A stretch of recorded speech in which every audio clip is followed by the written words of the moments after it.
I used to always tell my son to stop flapping his arms. Now I realize I was interrupting his joy. I remember the sound exactly. It was like a rhythmic flutter. Soft, light, almost imperceptible, but constant. John would flap his arms, his eyes glowing, as if the whole world was dancing inside him. And what did I do? I told him to stop, over and over. Sweetheart, stop that. People are staring. I said it like I was trying to protect him, but in truth, I was dimming tiny sparks of who he truly was I didn't know. No one ever taught me to recognize that as happiness. I thought he was dysregulated, nervous, anxious. I thought it was my job to fix him. For a long time, I lived with the sense that something was wrong. Wrong with me, wrong with him, wrong with the world. And in the middle of it all, a distance started to grow. Not because I didn't love him, God knows how deeply I love him, but because every gesture of his that fell outside the norm made me feel like I was failing as a mother. I wanted him to fit in. I wanted him to make friends, get invited to birthday parties, to not get side eyes at the grocery store. And so, without realizing it, I began to silence everything that made him, him. Today, I understand the grief I went through wasn't for my son John. It was for the son I had imagined. The one from picture-perfect ads, diaper commercials. The baby who smiled the right way, played the right way, grew up just as expected. And when my real son began to reveal himself, I went into denial. I cried in the bathroom with the door locked, screamed into pillows in the middle of the night, spent hours on research that left me even more confused. I was searching for answers, a diagnosis, a cure, but what I really needed was acceptance. And that took me years to understand. I grieved the loss of an ideal, a silent grief with no funeral, no flowers, but crushing weight. And that grief only began to fade when I stopped trying to erase my son's movements and started moving with him. When I finally understood that the arms he flapped weren't asking for silence, they were asking for freedom. Everything seemed normal. That sentence echoed in my mind like a haunting refrain from the happy days. Back when I still believed that motherhood would follow the script I'd been promised, the pregnancy had been smooth. Every ultrasound reassured me that he was growing strong, healthy. I decorated the nursery in soft, neutral tones, read every book that claimed it would turn me into the perfect mother. On the day he was born, I remember crying, just from hearing that first cry. But as the weeks passed, a quiet doubt began to form inside me, subtle, unsettling, and invisible to everyone else. When he nursed, his eyes never sought mine. When we called his name, he didn't turn. It was as if there was an entire world inside him, and I had no way in. The first signs were so subtle, almost invisible to anyone who didn't live with him every day. His arms would go stiff when we picked him up, as if he didn't want to be held. There was no social smile, that sweet expression most babies give back when we smile at them. At birthday parties, I'd watch other toddlers crawl toward toys, copying their older siblings. But John would sit completely still, spinning a tiny wheel on a toy car over and over again. And I, without knowing what else to do, started trying to correct him. I'd kneel beside him and say, in a firmer tone than I wanted, "Look at the toys, John. Go play with the other kids." He wouldn't respond. He just kept spinning that little wheel, focused. I insisted, "Sweetheart, no one's going to want to play with you like that. Stop it."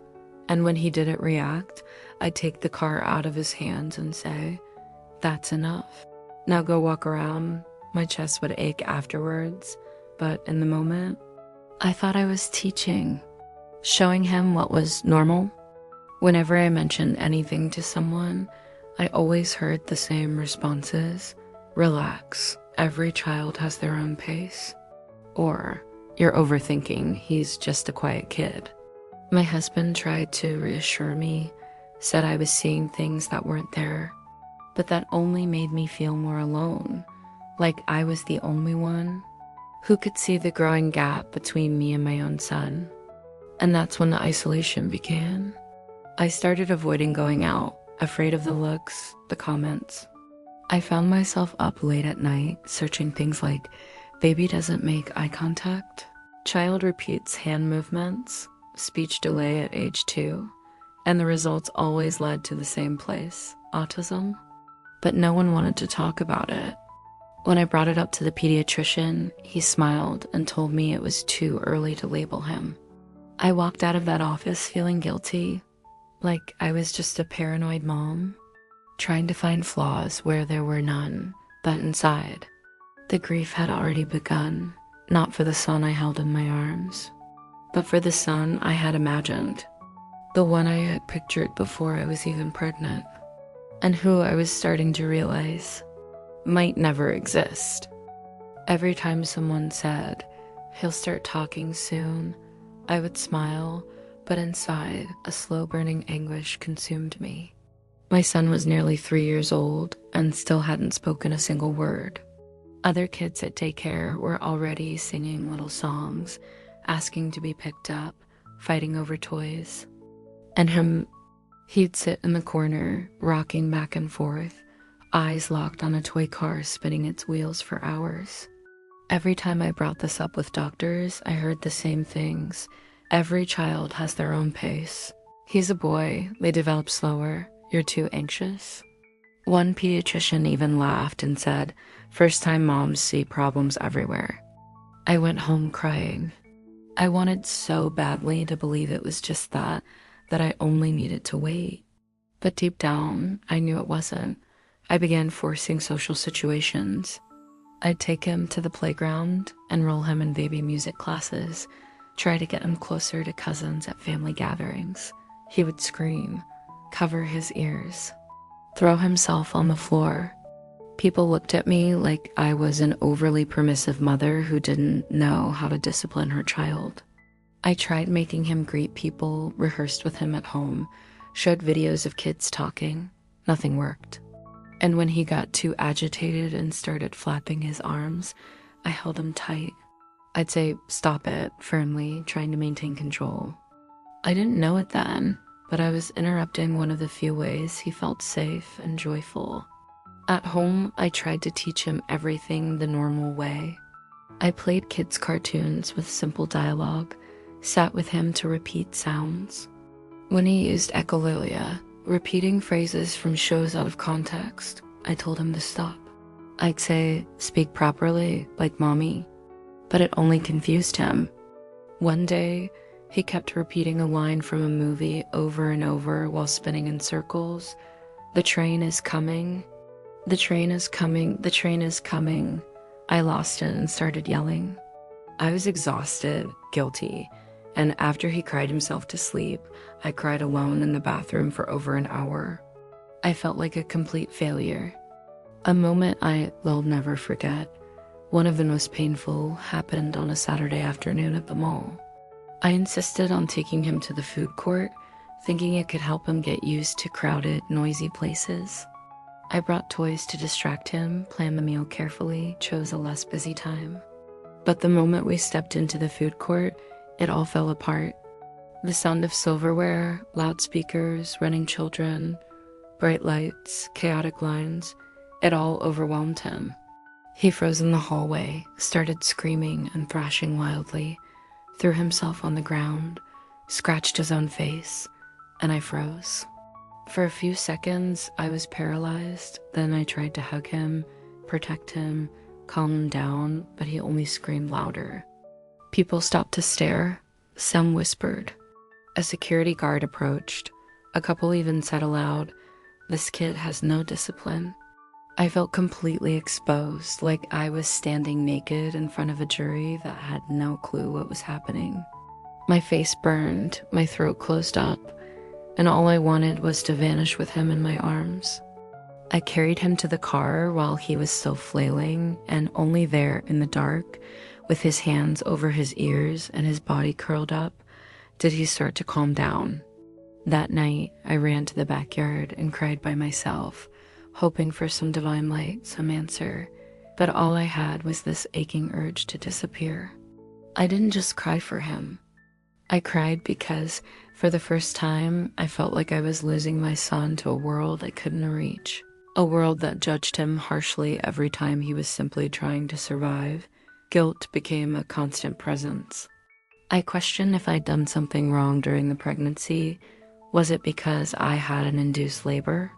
Was it my anxiety, my stress, my genes? I started avoiding other moms. No one understood. Everyone gave advice that only hurt more. Just put him in daycare and he will be fine. He needs a more present father. You treat him like he is different. That is why he's acting this way. But I no longer knew what was right.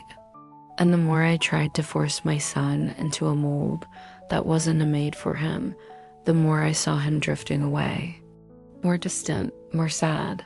And I was sinking with him. When we finally got the appointment with the pediatric neurologist, my heart felt tighter than ever before, a mix of hope and fear. While we waited, I looked at John and whispered, with all the tenderness I could gather, "My love, you are so strong, and I will be here with you every step of the way, no matter what happens." He looked at me with those big, somewhat confused eyes and held my hand with a gentle strength, as if he wanted to understand, but also felt safe in that touch. During the evaluations, which included an EG language tests and observations of his behavior, I stayed by his side, whispering, "You are my world, my little warrior, and I will never leave you alone." John stayed quiet, sometimes looking away, trying to process everything, but always returning to my hand, seeking that silent hug of protection. He didn't have many words to express what he felt, and I knew it was all a whirlwind inside his head, confusing and scary.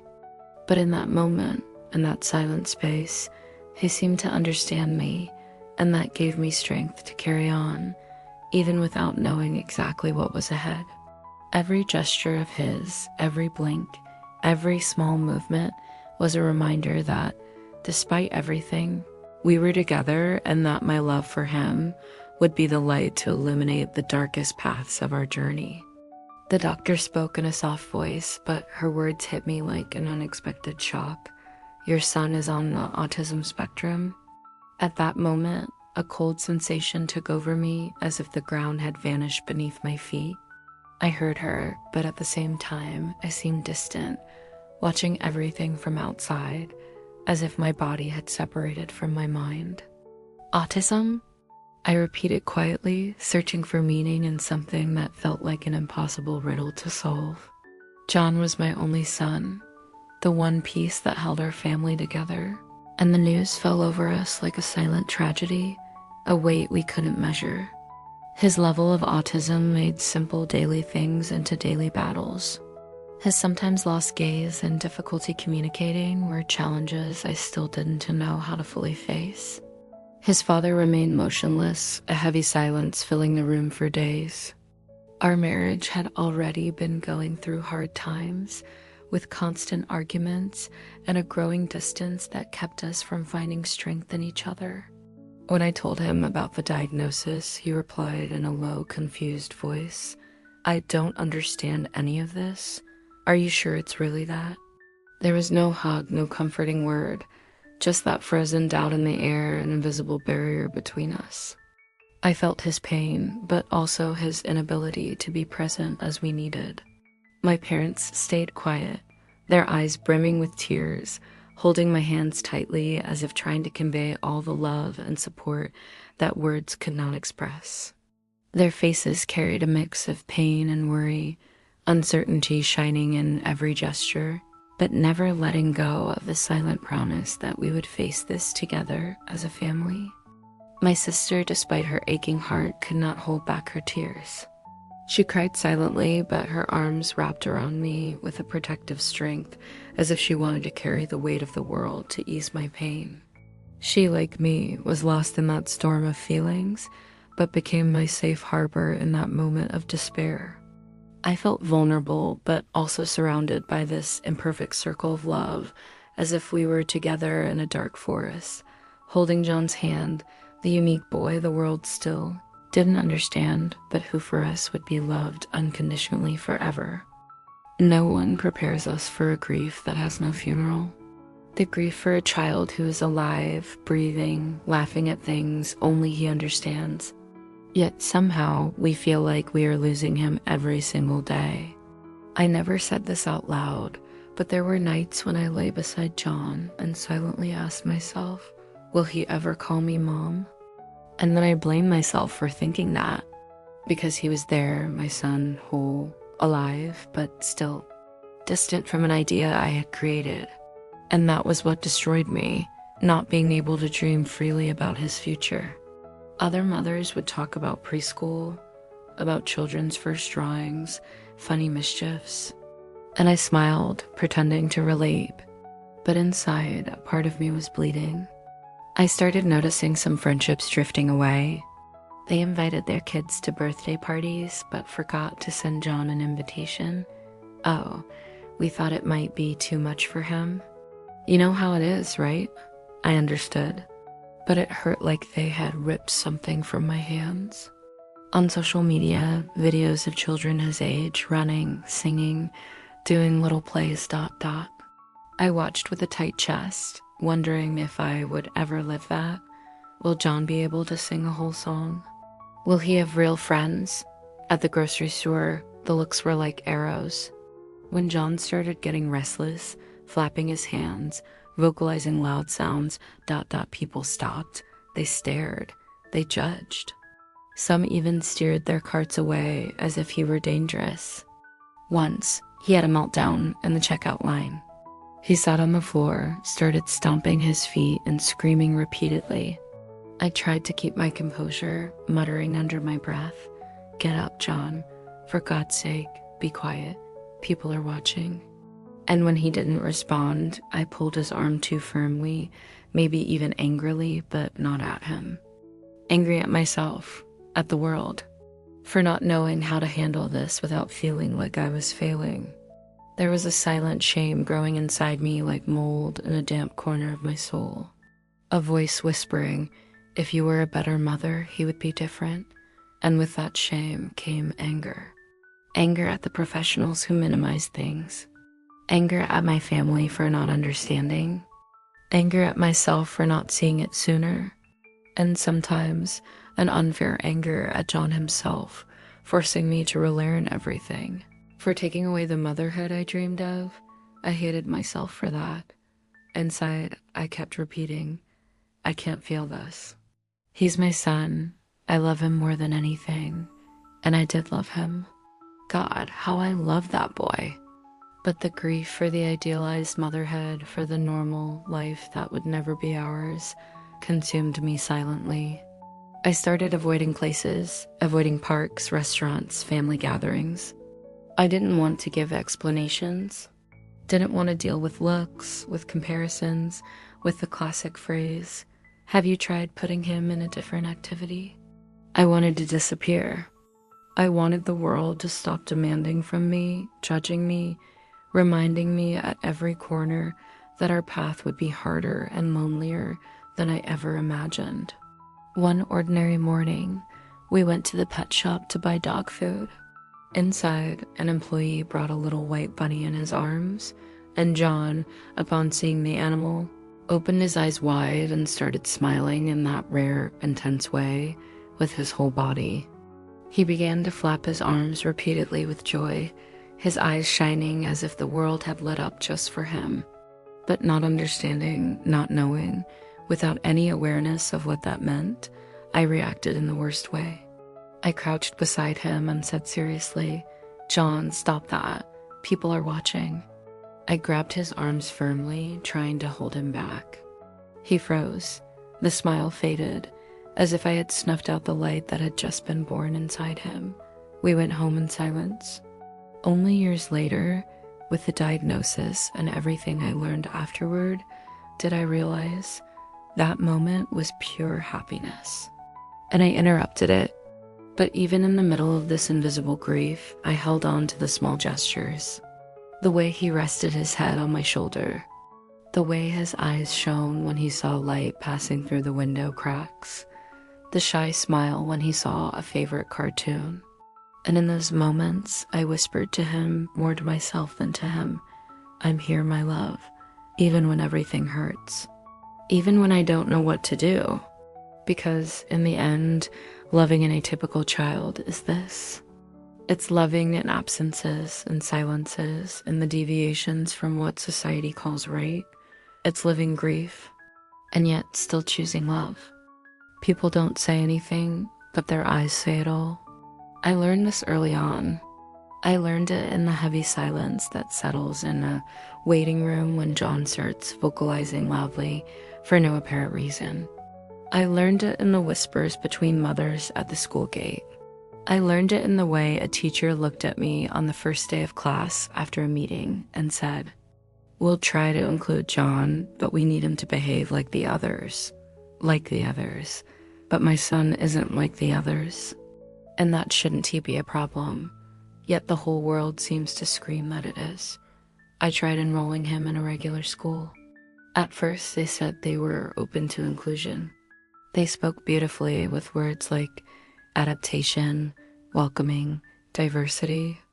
But it only took 2 weeks for the calls to start. He doesn't join the group activities. He distracts the classmates with noises. The classroom assistant is overwhelmed. Maybe he's just not ready yet. One day, I was called to pick John up because he was very agitated. I arrived and found him isolated in a small room, lights off, sitting on the floor with his arms covering his ears. The principal said it was to calm him down. That broke me.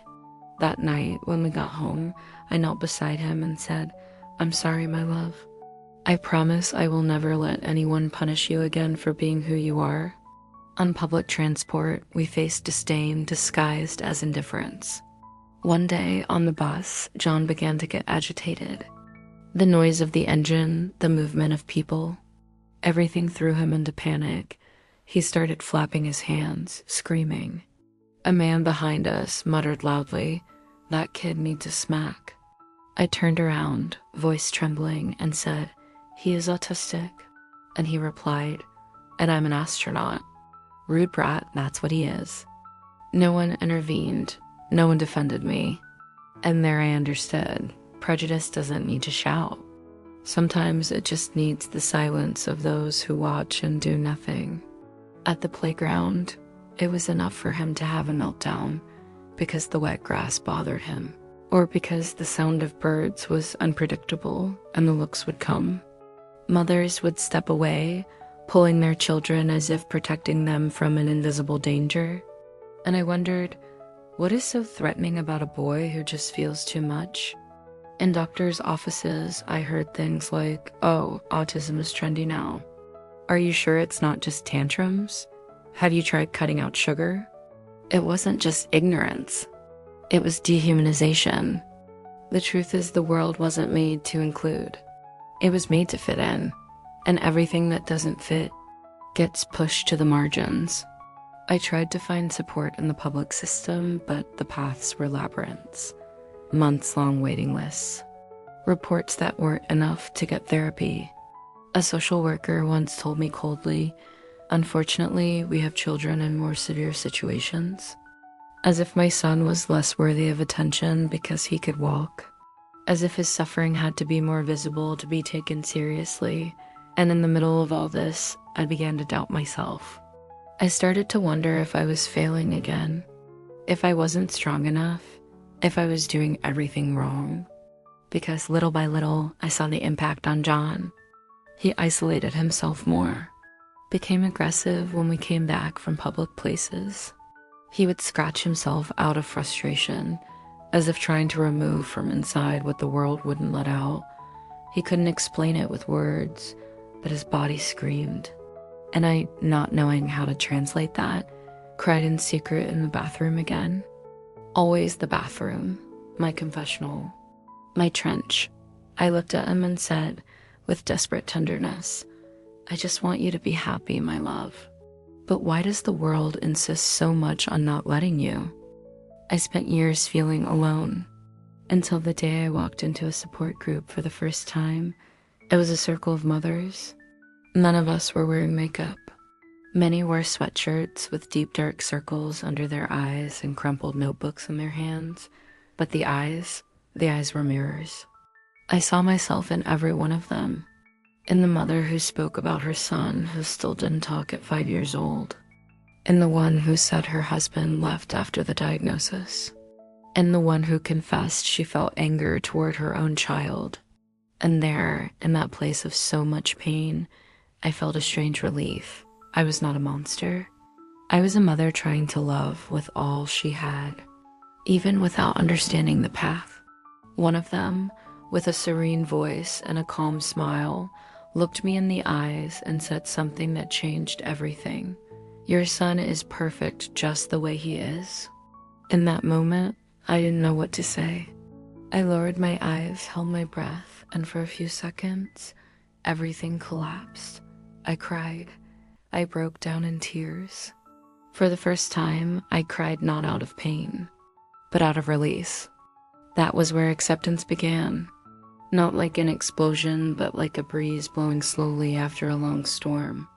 I understood that my son didn't need to be fixed. What needed to change was the lens through which I saw him. I started seeking different references, books written by autistic people, videos of adults sharing how they felt as children when no one understood them. One young woman said in a live stream, "What you call a meltdown, we call desperation. And what you call repetitive movements, we call self-regulation." That stayed echoing in my head for days. I remembered the pet shop scene, the white bunny, John vibrating with joy, and me dimming his light with "people are watching." I remembered all the times he flapped his arms and I said, "Stop that, son," as if I was afraid of what others thought. As if deep down, I believed he was defective, and that's when everything shifted. My God, he didn't need correction, he just wanted to exist. The following week, I took John to a park.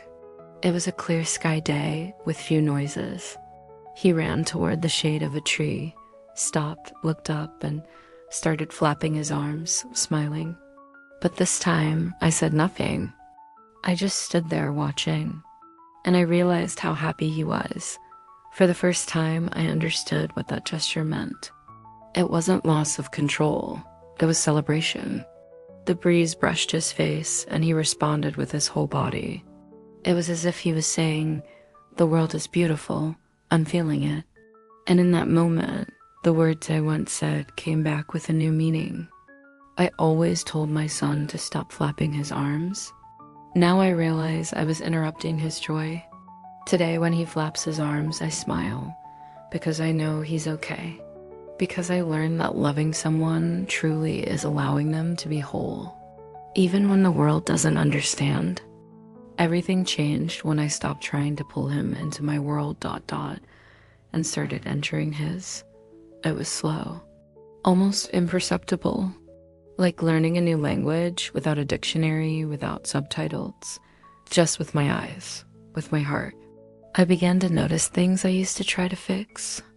The way he tapped his fingers on the table, tick, tick, tick, in a rhythmal zone. The pauses he made before responding, even if it was just a gesture, the silence. I started to understand that silence was also an answer, that his body was constantly trying to communicate. I just didn't know how to listen. I adapted the house. Removed the stimuli that bothered him, the harsh lights, the unexpected sounds. I transformed our space into a refuge. I adapted the routine. I stopped pushing him out of the house just to fulfill a social role. I learned to respect his limits, and to my surprise, the more secure he felt, ... the more he opened up. Love had to adapt too.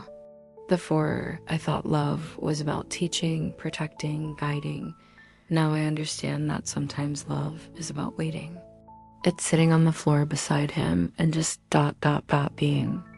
It's being silent while he spins a toy car for 15 minutes, and then, at the end, he looks at me.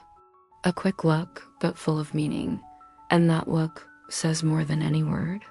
It was in this new time, this new rhythm, that nonverbal language began to bloom. John started to show me what he felt with gentle touches on my arm, with smiles that came only when I was nearby.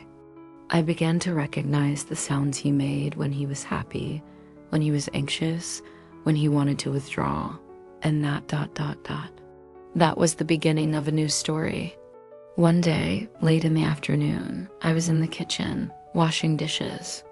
My body felt tired, but my mind was calm, a new calm, built after so many storms.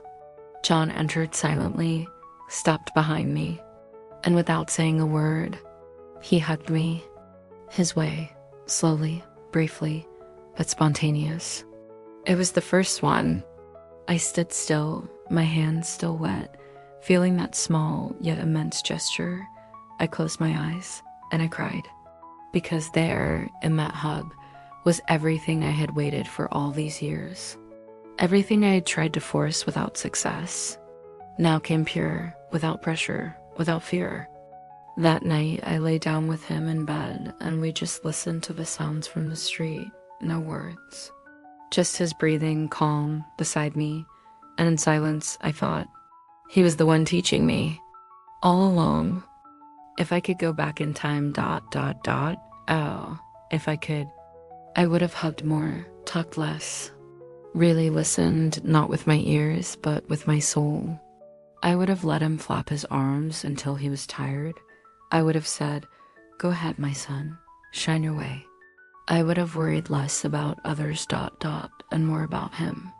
Because today I understand many of my mistakes weren't born from a lack of love. They were born from fear, fear of not being enough, fear of not knowing what to do, fear that the world would be too cruel to someone so unique, so sensitive, that love, when it matures, conquers fear, and it teaches us, transforms us, frees us. If you're a mother and you're there, trying to understand a child the world still doesn't understand, I want to tell you one thing. You are not alone. And your child is not wrong. Don't just listen to what he doesn't say. Listen to what he shows you, in the sideways glances, in the repetitive gestures, in the sounds that seem meaningless but are full of intention. Communication exists, it's just not the way we were taught. And please, don't try to force him to fit into a mold that doesn't include him. Don't turn your home into a battlefield for normality. Turn it into a garden where he can bloom just as he is. Because it's not about inclusion, it's about belonging. Today, John has a whole universe of his own.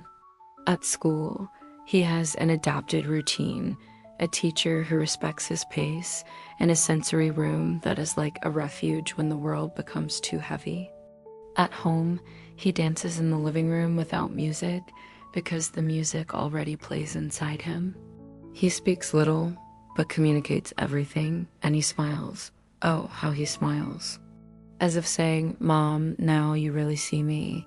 We gather on Sundays for lunch. Me, his father, the grandparents. And there's someone I will never forget, my sister, John's aunt. She was the one who helped me on the days I broke down in silence, who told me, you're doing the best you can. And that's already so much. She never tried to correct John, never got bothered by his repetitions or his silences. She just was present, loving, human, and the father ... it took him longer. He had his own grief, his denial. But one day, out of nowhere, I saw him kneeling on the floor, imitating John, spinning a toy wheel next to him with the same fascination in his eyes. He didn't say a word. He just looked at me with tears held back and smiled. In that moment, I knew he had understood too. And this family reunion, it's as if we were all born again because I understood. It wasn't John who needed to change. It was us. And even with all the mistakes, even with all the tears and stumbles ... love remained, steady, alive, unconditional. I used to think I had to save my son, that it was up to me to find the cure, the solution, the right way to make him fit in. I spent a long time trying to control everything, the sounds, the gestures, the looks, but it was me who needed to be saved.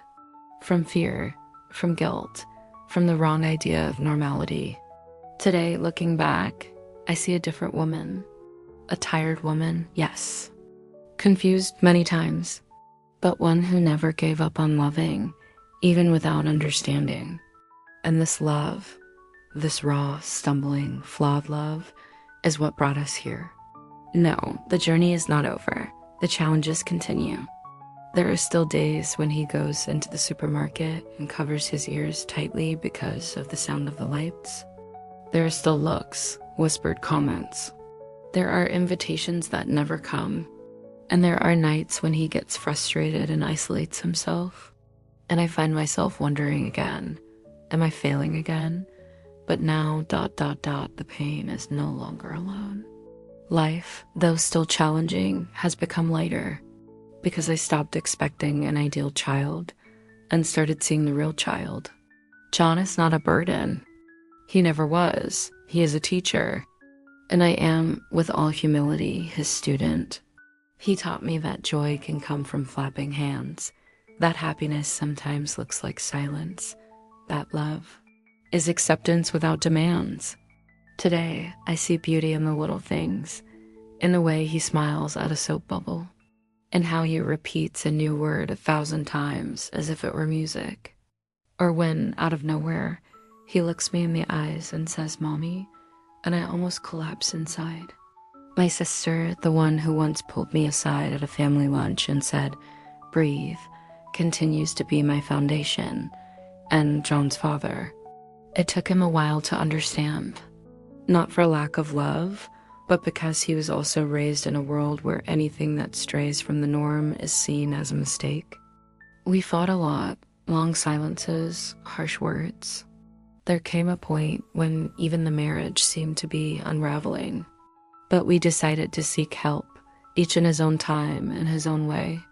Therapy, difficult conversations, relearnings, and little by little, he began to lower himself, literally, to kneel on the floor, enter John's universe, without trying to correct, without rushing, just being there calmly, with respect.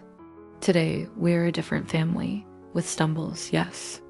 We still have confusing days, chaotic routines, fears that don't go away. But now, we are more truthful, more imperfect, messy, and infinitely more human. If I could say something to other mothers, I would say, don't try to fix your children. Listen. Even when there are no words, even when the whole world says otherwise, it's not about inclusion, it's about belonging. John belongs to this world, just the way he is. And me, I belong to his. If this story touched your heart, don't keep it to yourself. Share it with someone who needs to hear it.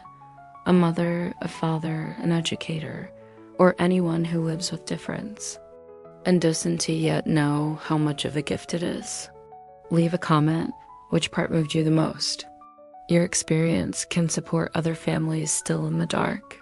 Together, we can build a community that strengthens, listens, and learns from every glance, every gesture, every silence. Because when society understands autism, it transforms. And when an autistic child is understood, the world becomes a more human place for all of us. Be part of it, listen, amplify, help rewrite this story with love, respect, and truth. Not every hero speaks, but every true love listens.